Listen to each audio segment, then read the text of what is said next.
Welcome back to another video of Vemkanti brothers YouTube channel. आज हम जगन्नाथपुरी मंदिर के बारे में बात करने वाला है।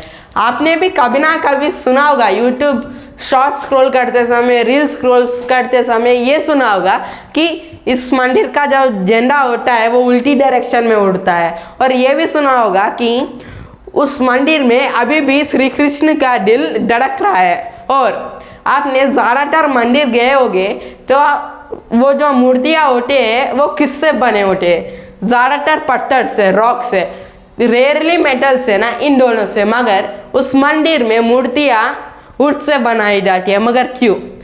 और ये भी सोचने वाली बात ये है कि श्री कृष्ण का दिल अभी भी धड़क कैसे सकता है? उसे तो सड़ जाना चाहिए था, ये बहुत सारे लोग मानते हैं।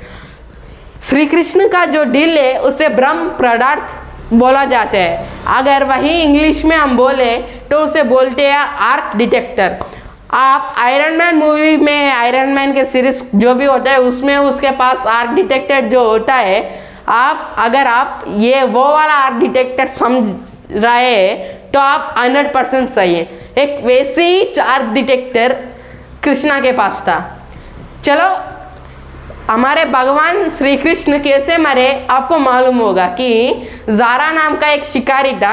जंगल में शिकारी करते समय उसका तीर जाकर श्री कृष्ण को लगता है, इससे उसकी मृत्यु हो जाती है। और उसके बाद उसे जलाते हैं। जलाते समय पूरी शरीर जल जाता है, मगर सिर्फ एक पार्ट नहीं जलता। वो पार्ट होता है श्री कृष्ण का दिल, और वो शाइन कर रहा होता है। जाहिर सी बात है वो तब नहीं जलेगा जब वो मसील से, इन सब से ना बना होगा। तो जाहिर सी बात है वो बना होगा मेटल से, और इसलिए वो चमक रहा होगा। तो उस शिकारी जारे ने क्या किया कि उस दिल को लेकर बेचने की सोचा, मगर कोई भी खरीद नहीं रहा था। तो उसने क्या किया, एक लकड़ी को लेकर उसके ऊपर उसके दिल को रख कर पानी में छोड़ दिया। उसके बाद सीन शिफ्ट होकर अवंती के राजा को, जब वो सो रहे होते वो बड़े विष्णु जी का, भगवान विष्णु का भक्त थे। तो उनके सपने में भगवान विष्णु आते हैं और ये बोलते कि तुम सुबह जल्दी उठकर समुद्र के पास जाओ और डुबकी लगाओ, तुम्हें एक अजीब चीज़ दिखेगी और वो मेव करके। तब वो सपने के मुताबिक जल्दी उठते और जाते और उसे कुछ मिलता है। वही श्री कृष्ण का दिल था और वो वाइब्रेट कर रहा था। तो क्या किया, जो लकड़ी से उसने मूर्ति बनाने का फैसला लिया और जो बनाने वाले होते हैं उसको बुला रहा था, मगर कोई भी इनकार नहीं, कोई भी वो मैं बनाऊंगा ऐसे करके वो एक्सेप्ट नहीं कर रहा था। चाहे जो भी आए वो यही बोल रहा था कि मैं नहीं बनाऊंगा। मगर आखिरी में एक बंदे ने बोला कि मैं बनाऊंगा, मगर मेरे कुछ शर्तें हैं। तो राजा ने बोला कोई बना ही नहीं रहा, इस बंदे ने बनाने के लिए एक्सेप्ट कर दिया। इसकी जो भी शर्त, ये जो वो कंडीशंस रख रहा है उसे एक्सेप्ट कर लेते। उसने ये सोचा तो मैं एक्सेप्ट करूँगा, तुम बोलो क्या शर्त है तुम्हारी, ऐसे करके राजा ने बोला। तब उसने ये बोला कि मुझे मूर्ति बनाने के लिए 21 दिन चाहिए, 21 डेज, और उसमें कोई भी मुझे डिस्टर्ब नहीं करेगा और कोई भी मेरे काम में टांग नहीं डालेगा। और जब मैं काम कर रहा हूँ मेरी सहायता के लिए भी कोई भी नहीं चाहिए, मुझे सिर्फ अकेला छोड़ दो। और जब मैं काम कर रहा हूँ तब भी किसी को भी आकर नहीं देखना, मैं जैसे काम कर रहा हूँ, जैसे मूर्ति बना रहा हूँ, ये सब करके उसने बोला। 21 दिन हो गए थे और रानी ने ये बोला कि आवाज़, हर रोज़ आवाज़ आती थी मूर्ति बनाने की, उस दिन नहीं आ रहा था। तो रानी ने ये बोला कि कुछ हो गया होगा, क्या हुआ, वो जो आवाज़ होती है, आवाज़ें नहीं आ रही है, वो सब कुछ रानी ने बोला। तो राजा ने मजबूरी से वो जो दरवाज़ा होता है उसे ओपन कर लिया और उसके सामने 3 मूर्तियाँ बनी हुई थी और वो जो बनाने वाला होता है वो गायब था, और वही मूर्तियाँ लकड़ी से बनी हुई थी। और एक अच्छे से समझते इस मैटर को, जैसे कि उस ज़माने में प्लास्टिक नहीं था, उस ज़माने में प्लास्टिक ये सब एडवांस तो नहीं था उतना, जैसे कि अब बहुत सारे एलिमेंट्स भी अपग्रेड हो चुके हैं उस ज़माने से, इस ज़माने से ऐसे। तो उस समय बेस्ट इंसुलेटर था वुड। ये रॉक, ये मेटल सब कनेक्टेड इच थे और सिर्फ इंसुलेटर के जरिए उसे यूज किया जाता था वुड। और पुराने ज़माने में भी जो घर ये सब थे उसमें ये जो स्विच बोर्ड होते हैं, जैसे कि मेरा मतलब जो इलेक्ट्रिसिटी का ऊपर नीचे करने का सिस्टम होता है, वो बहुत ज़्यादा कुछ साल पहले वो लकड़ी की बनाए जाते थे।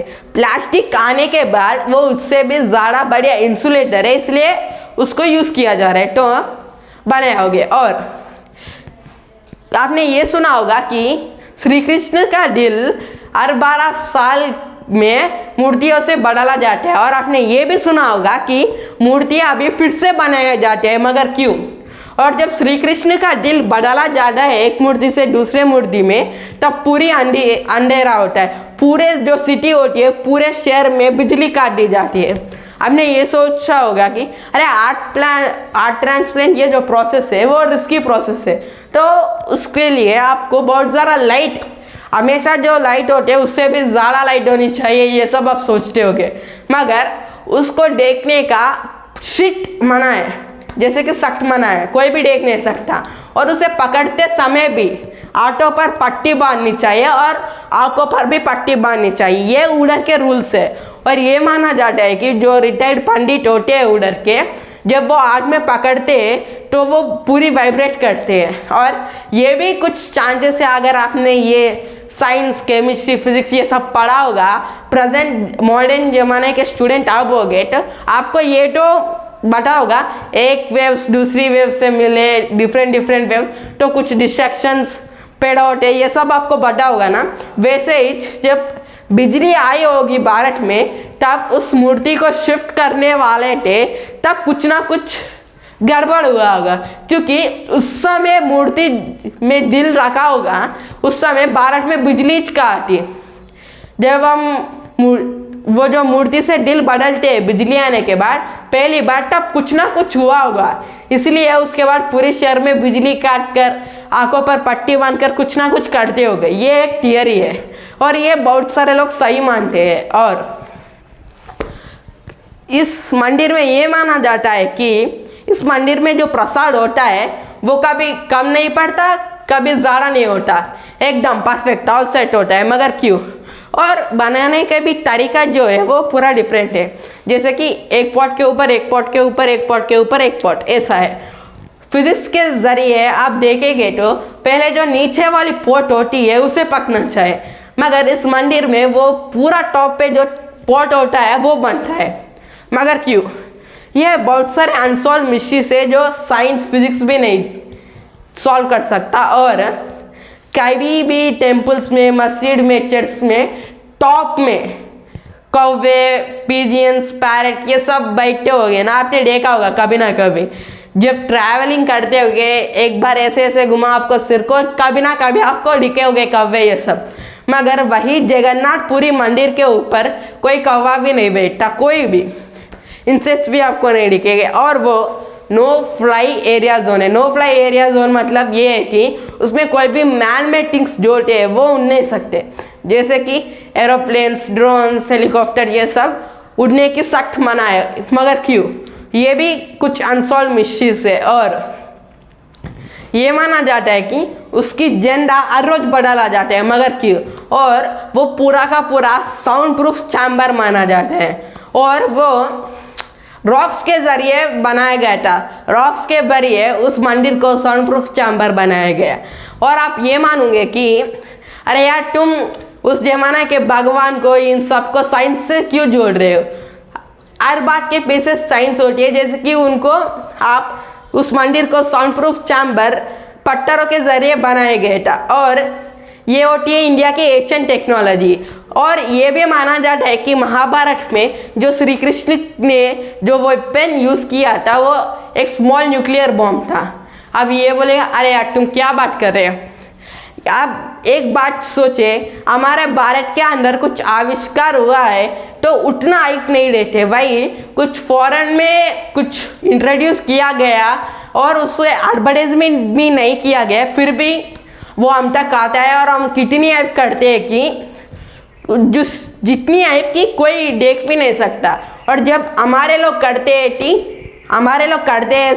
जैसे कि बहुत बड़े इन्वेंशन, तो उतना अपडेटेड है।